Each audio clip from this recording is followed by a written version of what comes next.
Nasihat kakak. Tiba-tiba Aisyah kaget melihat Kak Zainab berdiri di belakang suaminya. Alfian yang juga baru menyadari ada kakak iparnya di belakangnya, langsung pamit pergi. Aisyah menghampiri kakaknya, kata pegawai administrasi. Suamiku yang menempatkan Kak Siti di ruangan VIP. Zainab terdiam. Ayo Kak, kita masuk ke dalam. Kasihan Kak Siti sendirian. Tunggu dulu, ucap Zainab memegang tangan adiknya. Kakak ingin bicara dulu. Zainab menarik adiknya untuk duduk di bangku. Keduanya sudah duduk. Zainab memandang wajah sang adik. Kakak lihat semuanya tadi. Kamu salah. Caramu bersikap pada suamimu salah, Dik. Terlepas dari apapun salahnya, kamu tak boleh bersikap seperti itu pada imammu. Aisyah terdiam. Semua rumah tangga itu berproses. Ada berbagai macam kesusahan, kesulitan dan cobaan, seperti contohnya adalah pengkhianatan. Ingat Dik, semuanya adalah tarbiyah atau pendidikan mental dan ketahanan iman bagi semua pihak. Baik itu suami atau istri. Jika suamimu berada di jalan yang salah, tugas istri adalah bersabar kemudian berusaha untuk mengingatkan, mengarahkan dan menasihatinya dengan baik dan lemah lembut. Pegang tangannya, ajak dia kembali ke jalan yang benar bersamamu. Setelah itu bertawakal dan berdoalah kepada Allah. Perbanyak doa kepada Allah SWT yang maha memiliki segalanya.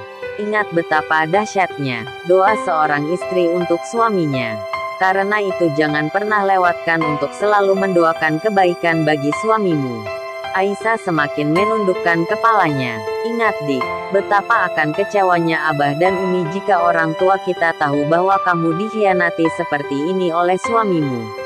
Tapi mereka akan lebih kecewa lagi jika tahu kalau kamu memperlakukan suamimu dengan tidak baik hanya karena kesalahannya padamu. Kakak tahu, kakak mengerti. Siapa yang tak sakit hati jika suaminya berpaling pada wanita lain? Tapi anggaplah itu ujian bagimu. Bersabarlah. Nasihati dia. Ajaklah kembali ke jalan yang benar. Dan tetaplah berbuat baik pada suamimu karena terlepas dari apapun, surgamu ada pada keridaannya. Kamu pasti tahu dahsyatnya pahala bagi istri yang bersabar menghadapi perilaku buruk suaminya yang kurang dalam memenuhi haknya. Aisyah terlihat menitikkan air mata. Allah SWT mengujimu karena Allah tahu kamu sanggup. Di antara kita semua kakak beradik, kamu tahu siapa yang paling tangguh. Kamu paling berani di antara kami semua. Kakak, aku tak sekuat yang orang lain lihat. Hatiku tetaplah rapuh juga. Aisyah terisak. Aku tahu jika aku salah Kak. Aku tidak sabar dalam menghadapi ujian ini. Kemarahanku membuatku lupa akan tugasku sebagai seorang istri. Aisyah memeluk kakaknya sambil menangis. Terima kasih Kak sudah mengingatkanku, ucapnya lagi. Dan tolong jangan katakan pada Abah dan Umi tentang masalah rumah tanggaku ini. Aisyah melihat kakaknya. Tentu saja tidak. Jika Umi dan Abah tahu, Abah pasti akan menyalahkan diri sendiri. Karena merasa gagal mencarikan suami yang baik untukmu. Kamu mencampur adukan masalah pribadi dan pekerjaan. Alfian melihat Anita kesal. Kamu tidak profesional. Kamu juga secara tidak langsung memberitahu semua orang tentang masalah kita. Sekarang aku yakin jika seluruh karyawan rumah sakit sedang membicarakan kita. Mereka kini tahu jika aku sudah menikah dan kamu bertengkar dengan istriku. Anita terlihat semakin frustasi. Dia menundukkan kepalanya sambil memijat keningnya. Kenapa menyalahkan aku? Istrimu yang mulai. Jawab Anita pelan. Aku tak mengatakan apapun. Tapi seperti biasa dia mengataiku wanita yang tak mempunyai harga diri. Mengejar pria beristri. Anita terlihat kesal mengingat kejadian tadi siang. Aku tahu Aisyah, dia tak akan seperti itu jika kamu tak memancing keributan terlebih dahulu. Anita langsung melihat Alfian yang duduk di depannya. Apa? Tanyanya tak percaya. Kamu lebih mengenal Aisyah wanita yang baru 3 bulan kamu kenal dibanding aku yang sudah 5 tahun menemanimu. Kamu lebih percaya dia dibandingkan aku. Anita terlihat kesal. Alfian mendesah. Sudahlah. Dia berdiri. Aku lelah. Anita melihat Alfian. Aku harap kamu tak lupa akan janjimu untuk menceraikannya dan kembali padaku. Alfian tak menjawab, dia hanya melihat Anita sekilas lalu pergi berjalan meninggalkannya. Anita semakin frustasi. Dia kembali duduk sambil kemudian menangis terseduh. Ingin rasanya baginya melupakan Alfian. Melupakan cintanya. Melupakan semua kenangan indah mereka bersama dan memulai kembali hidupnya. Namun apa daya, rasa cintanya terlalu besar.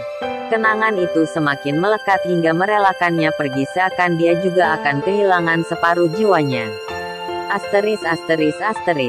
Malam hari, Alfian pergi ke ruangan kakak iparnya untuk melihat keadaannya. Kebetulan dia melihat Aisyah sedang bersiap-siap untuk pulang. Kamu akan pulang? Aisyah hanya mengangguk saja. Alfian tak menjawab, dia hanya melihat Anita sekilas lalu pergi berjalan meninggalkannya. Anita semakin frustasi. Dia kembali duduk sambil kemudian menangis terseduh. Ingin rasanya baginya melupakan Alfian. Melupakan cintanya. Melupakan semua kenangan indah mereka bersama dan memulai kembali hidupnya. Namun apa daya, rasa cintanya terlalu besar.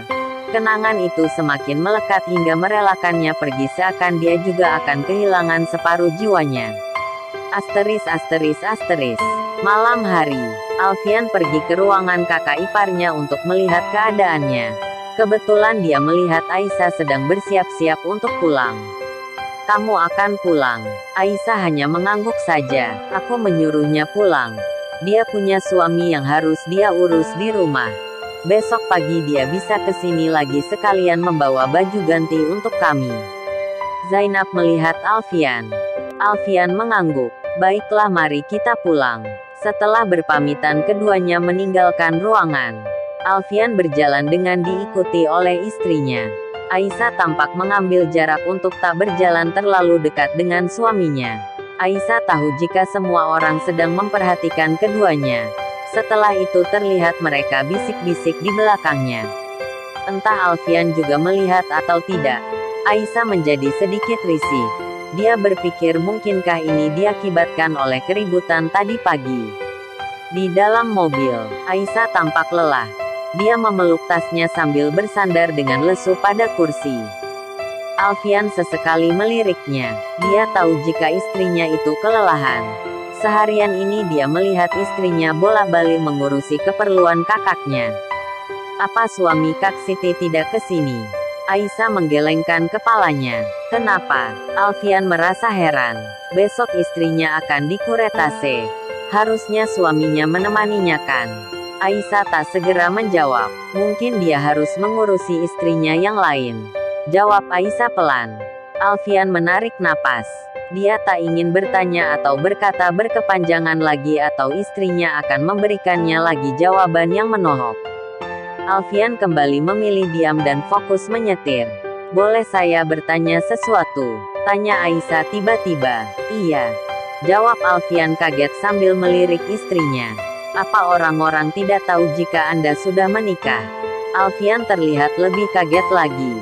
Dia menelan ludah tanpa melihat. Aisyah seakan sudah tahu jawabannya. Maafkan saya. Karena keributan tadi pagi. Kini semua orang sudah pasti tahu. Saya harap itu tak mengganggu pekerjaan Anda dan hubungan Anda dengan dokter itu. Ucap Aisyah lagi. Sudah aku katakan jika kami sudah tak ada hubungan apa-apa lagi. Aku sudah memutuskan hubungan kami. Sudah hampir 1 bulan yang lalu. Sudah lama aku ingin mengatakannya padamu. Kenapa putus? Alfian tampak bingung menjawab. Saya harap bukan untuk meminta penghargaan dan kepercayaan dari saya. Karena semua itu tak dapat diminta. Hanya dengan konsisten menunjukkan sikap dan perilaku yang patut barulah kita akan dipercaya dan dihargai.